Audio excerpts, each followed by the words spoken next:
Do you know that right now, this very moment, someone could be watching you and you wouldn't even know it? Not through a camera, not through your phone, but through something you walk past every single day without thinking twice, your mirror. I'm not here to tell you fairy tales or ghost stories. I'm here to tell you the truth that most people are too afraid to admit. Mirrors are not just glass and reflection. In the wrong hands, they can become a portal, a doorway, a window into your life, and witches, they've known this for centuries.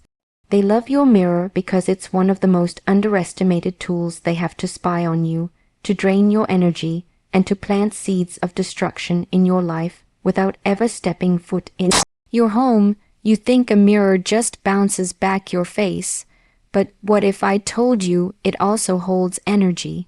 It stores the vibrations of the room, the emotions, the arguments, the laughter, the pain. Witches understand that a mirror can be a reservoir of spiritual residue. That's why when they want to watch you, they don't need to be in your presence. They connect to that residue. Every time you look into that glass, you're not just seeing your reflection. You're giving a piece of yourself away, and they're collecting it. You laugh in front of it. You cry in front of it. You fix yourself in front of it. And every moment is a thread they can pull.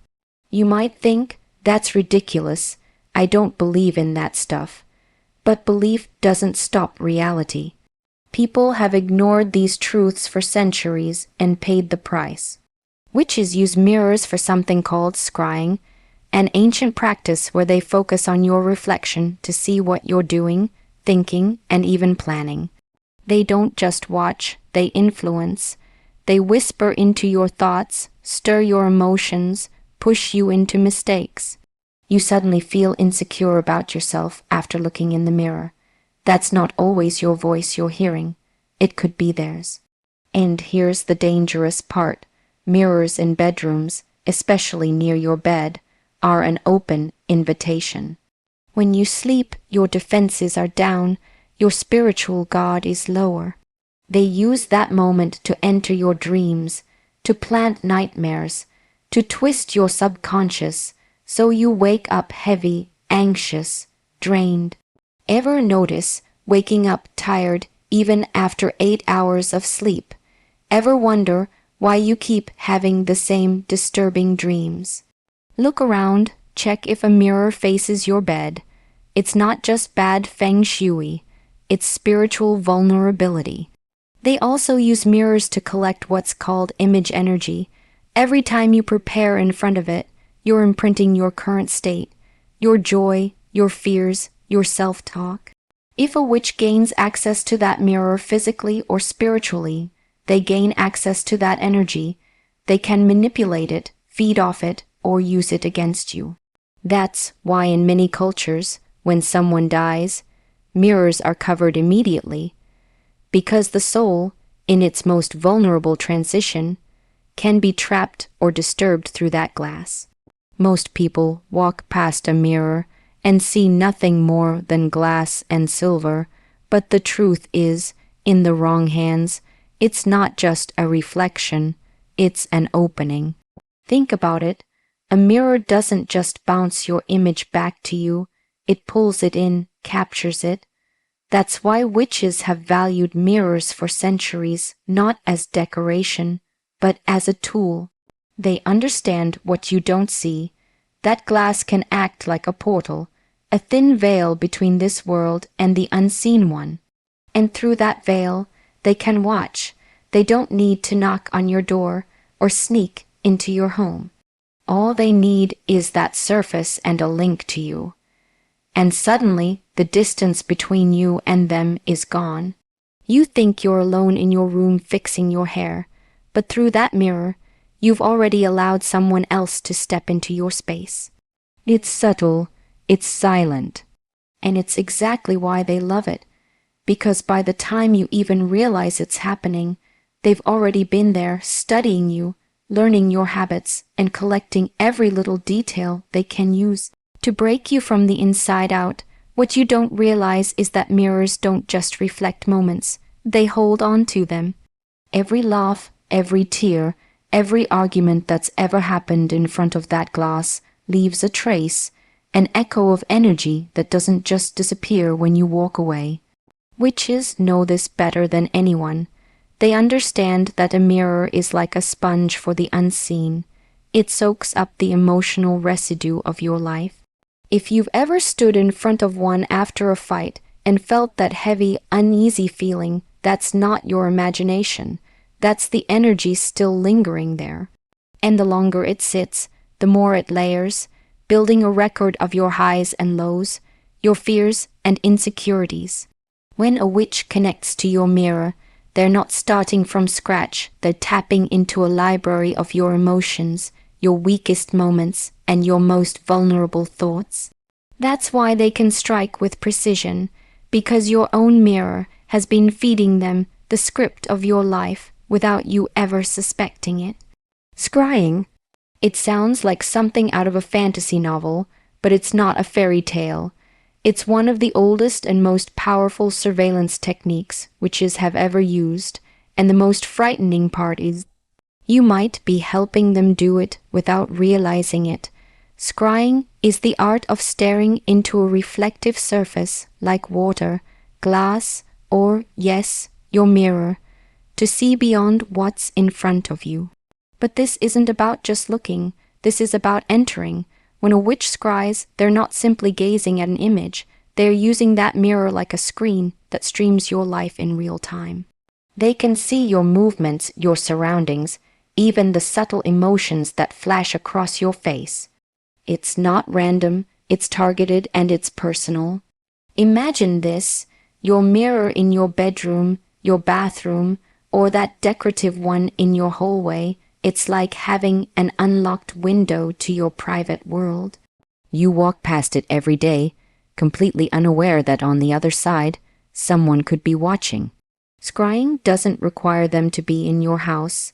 It only requires a connection to that reflective surface and a thread of your energy. And here's the thing, those threads are everywhere. A single hair, a photograph, a personal item, even your name spoken with intent. They can link it to your mirror and open that channel. Now, you're not just living your life, you're performing it for an audience you never invited. People imagine witches hunched over a crystal ball, whispering incantations in candlelight. But that's just the Hollywood version. The real thing can happen in daylight, in complete silence, and without you feeling a thing. They could be sitting in another country, miles from you, and still see you through your own reflection. The scariest part, you'll never know when it's happening. There's no flicker, no cold shiver down your spine, just the illusion of privacy while they take notes on your every move. Scrying isn't just watching, it's influencing. When they look at you through that mirror, they're not passive observers. They can project thoughts, emotions, and subtle suggestions into your mind. Have you ever caught yourself standing in front of the mirror and suddenly feeling a wave of self-doubt? Maybe you look at yourself and see flaws that weren't there before. Or maybe you start thinking about a person you haven't spoken to in years, wondering if you should reach out. You think those thoughts are yours. They're not always. Sometimes it's the whisper from the other side of the glass, nudging you toward choices that benefit them, not you. And this is why scrying is so dangerous. It's not just an invasion of your privacy. It's a form of psychological warfare. They study you long enough to know your weaknesses, then plant seeds in your mind that grow into destructive actions.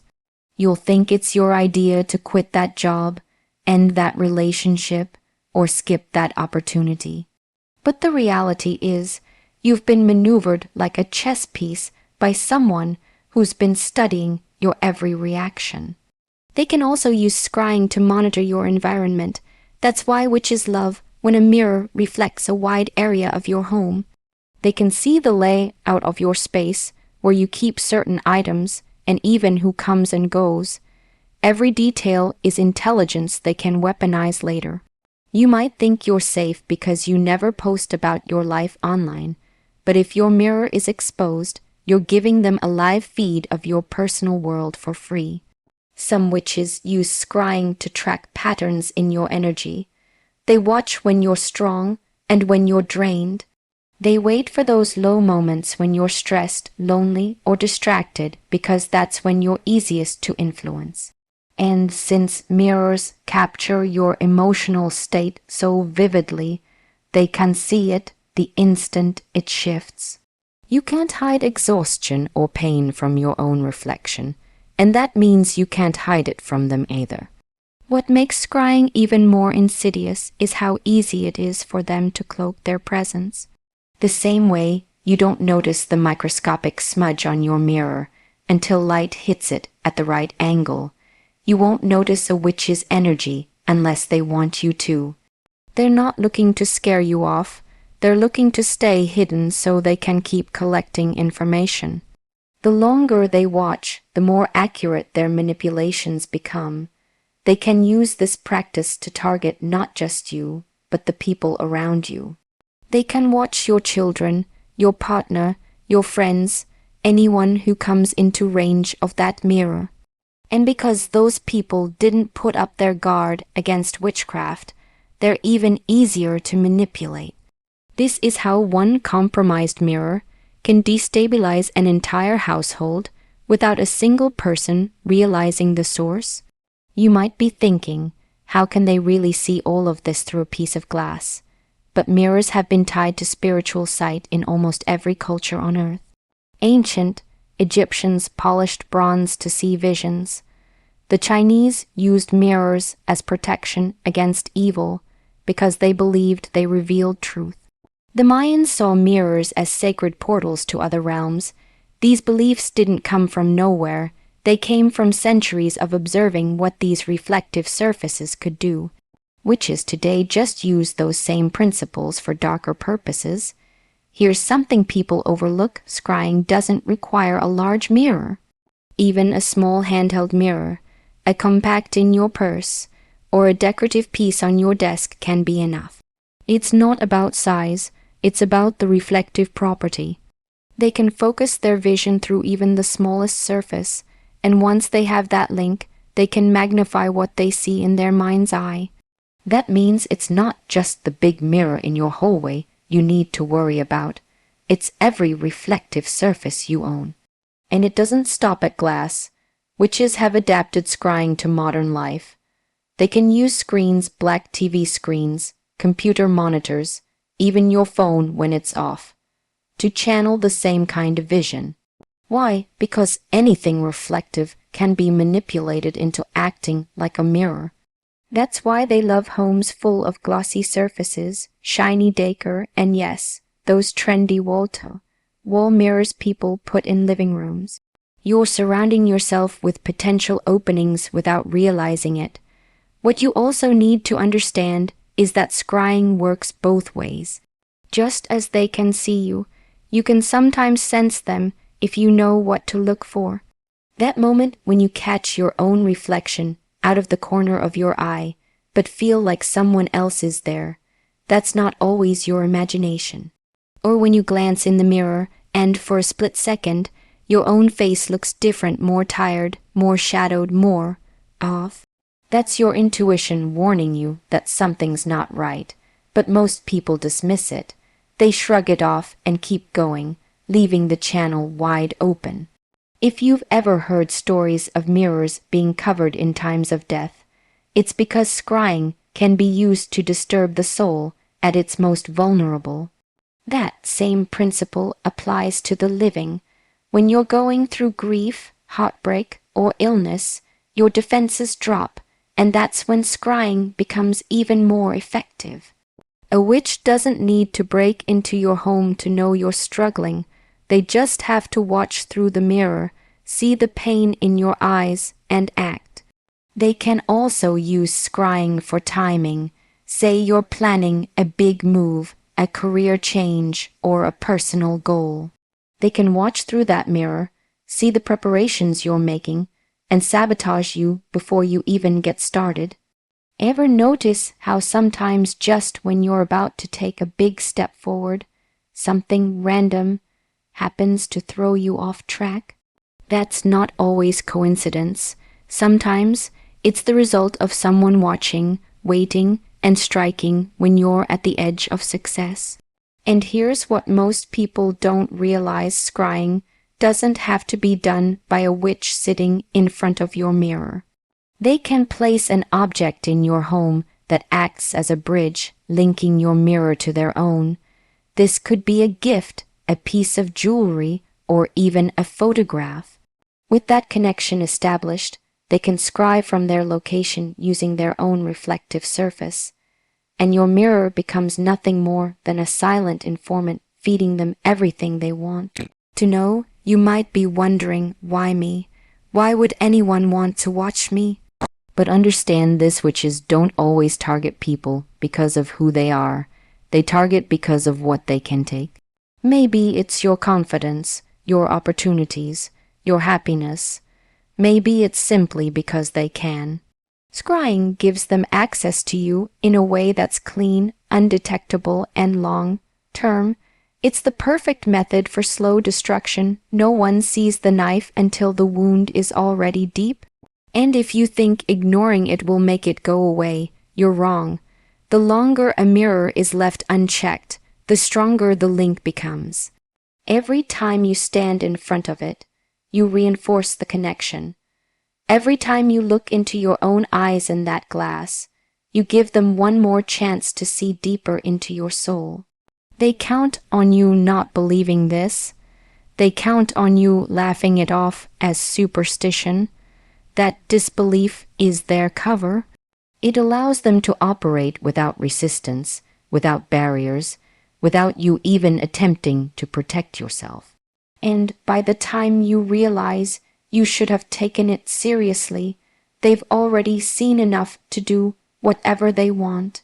That's why scrying isn't just a spooky legend, it's a calculated strategy. It's how they enter your life without leaving footprints, how they influence your choices without ever speaking a word, and how they dismantle you piece by piece while you stand there, looking straight into the weapon they're using against you. Have you ever stood in front of the mirror and suddenly felt smaller, less confident, like you were picking yourself apart for no reason? You think it's just you having a bad day, but what if I told you that voice in your head isn't always yours? Witches know that mirrors aren't just for watching, they're for speaking without words, for slipping thoughts into your mind so subtly you'd swear they were your own. They study you through that glass, learn your insecurities, and then, when the timing is right, they feed them back to you. A whisper that you're not good enough, a suggestion that you'll fail before you even start, a memory of a mistake you made years ago, suddenly front and center in your mind.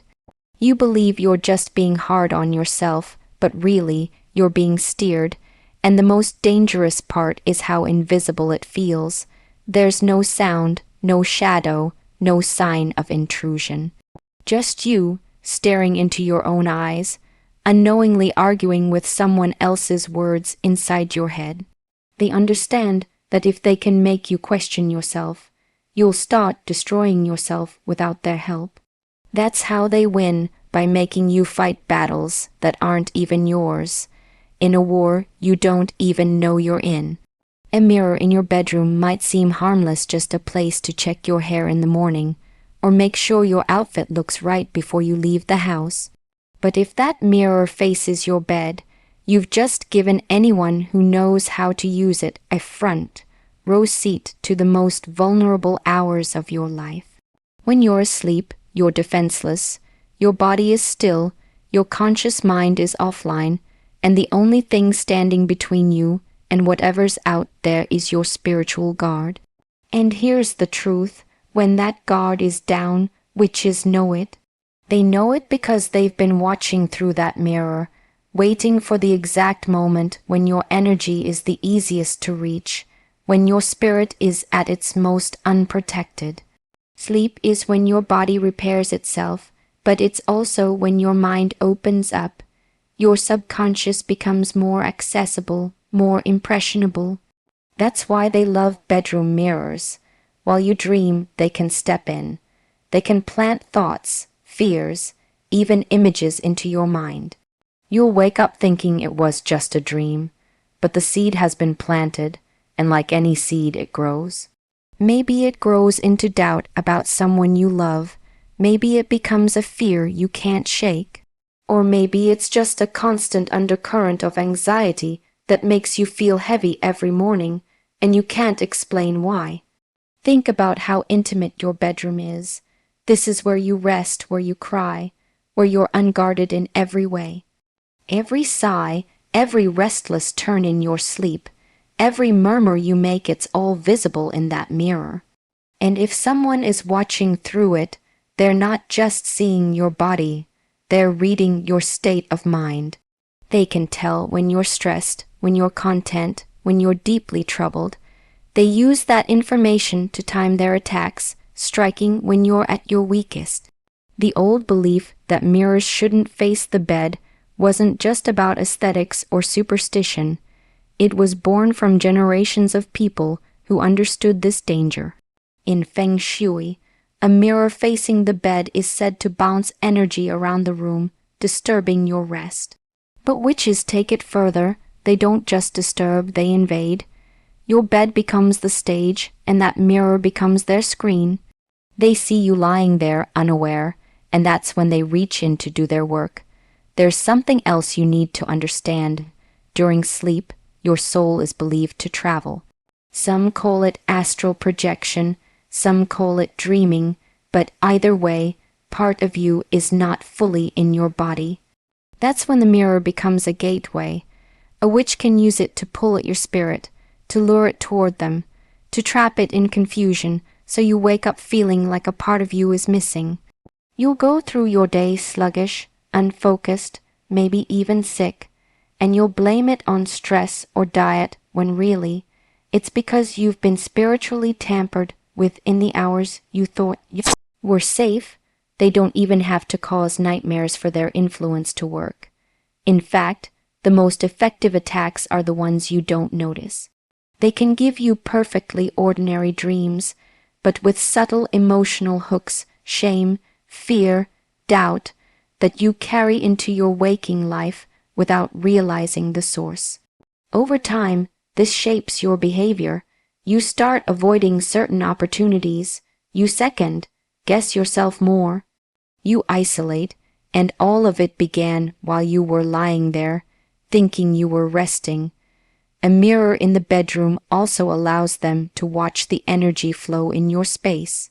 They can see where you keep personal items, spiritual tools, or even objects they've planted there without your knowledge.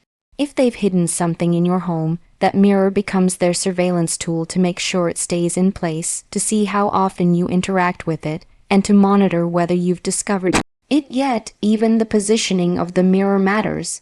If it reflects your whole body while you're sleeping, it's like giving them a full access pass. They can observe your breathing patterns, your posture, your restlessness.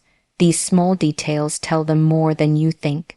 A restless night means stress. Stress means your guard is lowered. A deep, heavy sleep means they have more time to work without interruption. They adapt their tactics based on what they see. Some witches will deliberately try to disrupt your sleep cycle using that mirror. They'll project energy through it to cause you to toss and turn, to wake up in the middle of the night for no reason, to feel a sudden chill or hear a faint sound that pulls you out of your dreams.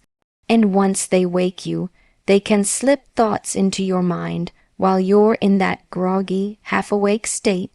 That's when you're the easiest to influence. Your brain is too tired to question, too hazy to resist. You might notice certain patterns waking up at the same time every night, feeling watched, hearing faint noises in the room. These aren't always random. That's often the witch's way of conditioning you, training your subconscious to be receptive to their presence.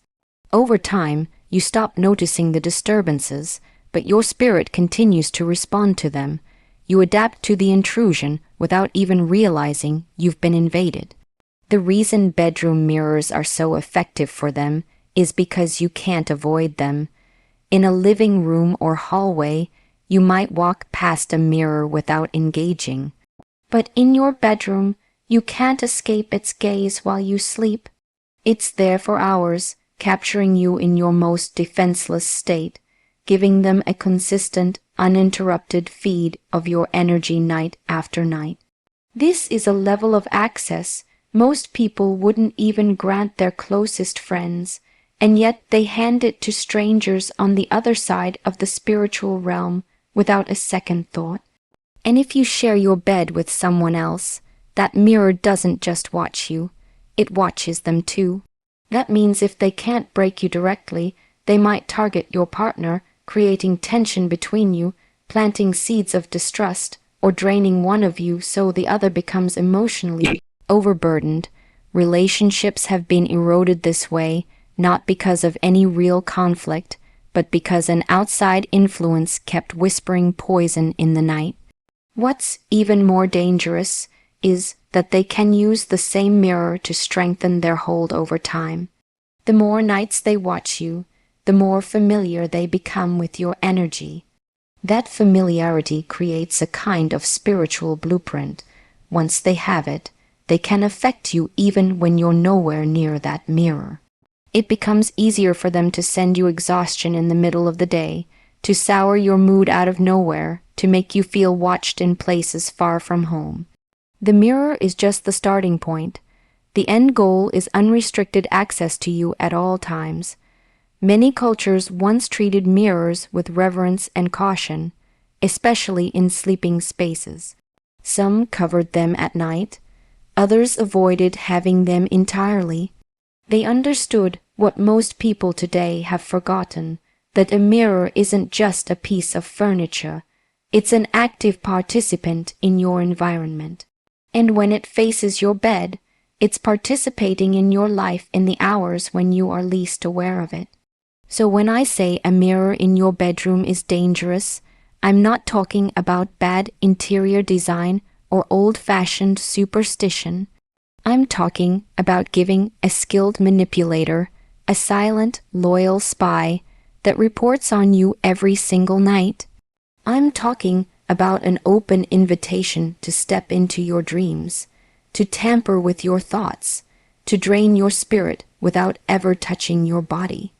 I'm talking about turning the one place you should feel safest into a place where the enemy feels welcome. And the worst part is, most people will keep sleeping there, night after night, completely unaware that their most intimate hours are not as private as they believe. Nightmares aren't always random. Sometimes they're delivered. When a witch uses a mirror to reach you in your sleep, it's not just about watching. It's about stepping inside your dreams. They know that when you're asleep, your conscious defenses are gone, and your subconscious becomes an open field they can plant anything in. They slip in through that mirror like a shadow, not to scare you outright, but to shape the world you see in your mind. Maybe they send you running through endless hallways. Maybe they make you relive moments of shame or failure. Maybe they put the faces of people you love in danger, so you wake up with fear lodged deep in your chest. The goal is simple, to leave you unsettled, drained, and carrying an emotional weight that doesn't belong to you. And it's not always the obvious nightmare that does the most damage. Sometimes they send dreams that feel normal on the surface, but are laced with subtle hooks, images, words, sensations that linger all day. You can't put your finger on why you're irritated, why you feel off, why you're suddenly anxious for no reason. That's by design. They want the poison to feel like it came from inside you, so you never question where it really started. Over time, these dream intrusions work like erosion. A little fear here, a little doubt there, until you're waking up every morning with less confidence, less peace, and less strength to face the day. And because it happens while you sleep, you can't fight it the way you'd fight something you see coming. You can't lock your door against it, you can't turn it off. The mirror becomes the open gate they walk through night after night, making your own mind the battlefield, and you're waking up thinking it was all just in your head. Every time you stand in front of a mirror, you're not just seeing yourself, you're leaving a trace of yourself behind. Your posture, your expression, your energy in that moment, it all imprints onto the glass like a fingerprint you can't see. Witches know this. They understand that mirrors are not passive. They record, and those recordings aren't just images, they're emotional signatures. If you're happy, that joy gets stored. If you're angry, that frustration gets stored. If you're feeling insecure, that vulnerability gets stored. Over days, weeks, years, your mirror becomes a catalog of who you've been, how you've felt, and what you've carried inside. When a witch gains access to that mirror physically or spiritually, they're not just looking at a reflection, they're reading you like a book. They can pull from moments when you were strong, and they can just as easily dig into the ones when you were broken. They can take the energy from those weaker moments and use it to weigh you down, to recreate that same emotional state in your present. It's why sometimes you look in the mirror and feel a wave of sadness or anger that doesn't make sense, because you're not only seeing yourself now, you're feeling yourself then. This is why they love when you talk to yourself in the mirror. Every pep talk, every criticism, every whispered fear leaves an imprint. If they want to, they can take that imprint and amplify it. They can make your doubts louder, your fears sharper, your insecurities more convincing. They don't have to invent anything new. They just use what you've already given them, over and over, until it feels like you can't escape your own thoughts. That's the trap. They make you believe the prison is your reflection, when in reality, it's the energy you've been unknowingly feeding into it all along. Your bed is supposed to be your sanctuary, the one place where your body finally releases the weight of the day, where your mind drifts into that deep, unguarded state of rest. But that's exactly why it's one of the most dangerous places, if you're not spiritually guarded, because in your sleep, you're open. You're not filtering thoughts, you're not defending yourself, you're not actively resisting anything. And witches know that.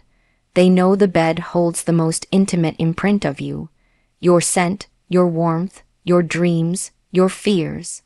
Every night you lay there, you're charging that space with your energy, and over time, that energy becomes like a well they can draw from. When they attack, they don't always need to confront you physically. They can work through your sleep, pulling at your thoughts, feeding you dreams that plant fear, confusion, or hopelessness. You wake up feeling heavy, like you didn't sleep at all, because while your body was resting, your spirit was fighting. And if they can make that happen night after night, you start associating your bed with exhaustion instead of rest. That's the real goal, to break the connection between your mind and safety.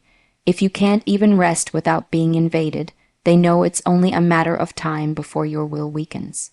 And sometimes, it's not just about disturbing your sleep. It's about leaving an energy residue in that space, so every time you lie down, it clings to you. You feel it in the way your thoughts spiral before you close your eyes, in the way your chest feels heavier for no reason. It's subtle, but it's powerful, because it turns the very place where you should be rebuilding yourself into a battlefield you can't escape. And when they've made your bed feel like enemy territory, they've already taken the fight to the one place you thought they could never reach. The mirror in your home is more than glass, it's a portal. It reflects not just your image, but your presence, your energy, the very essence of who you are in that moment. Witches understand this in a way most people never will. They know mirrors can be used to watch, to channel, to send things through. They can turn a mirror into a silent witness of your life, one that doesn't just see you, it holds a trace of you every time you pass by. And once they have that, they can work against you without ever stepping foot in your home. This is why some attacks feel like they're coming from nowhere. You haven't seen anyone, you haven't invited anyone in, yet your mood shifts, your confidence slips, you start doubting yourself. That's because every time you look in that mirror, you're unknowingly connecting to a space they've already tampered with. And if they've placed curses or energy traps there, you're feeding it every single time you meet your own eyes. It's a psychological attack disguised as something harmless because we trust our mirrors. We use them daily without a second thought. And when a mirror is corrupted, it doesn't just watch. It speaks, not in words, but in subtle ways. You might suddenly start noticing flaws in yourself you never cared about before, as if the reflection is pushing you to find fault. You might feel drained after standing there, even for a short time. This is how they weaken you, by making your own reflection feel foreign, by twisting what should be a tool for self-awareness into a weapon of self-doubt. Once they've turned you against the person looking back at you, they've already won half the battle. Your claws, it isn't just where you keep your clothes, it's where your energy lingers. Every single item you own carries your imprint. That favorite jacket you wear when you feel unstoppable, it holds that confidence. The sweater you wore during one of the worst days of your life, it still remembers. Witches know that objects absorb and retain energy, and clothing is one of the easiest ways to get close to someone without ever touching them. All it takes is one stolen item, one gift slipped in unnoticed, and they have a direct connection to you. Sometimes the attack doesn't come through confrontation, it comes through infiltration. They might disguise it as kindness, giving you something just because. But the moment it's in your space, it begins working.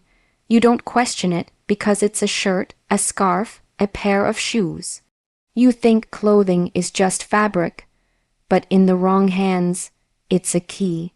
They can manipulate how you feel when you wear it, make you anxious in public, cause you to feel unattractive, make you second, guess your choices. These aren't random feelings, they're engineered responses triggered by what's been placed in your possession. And if they can't plant something new, they'll target what's already yours. They'll curse it from a distance, and you'll unknowingly wrap yourself in it every morning, wondering why your energy feels heavier by the hour. Your closet, which should be a safe personal space, becomes a silent battlefield where every hanger and folded shirt could be carrying a hidden war against you.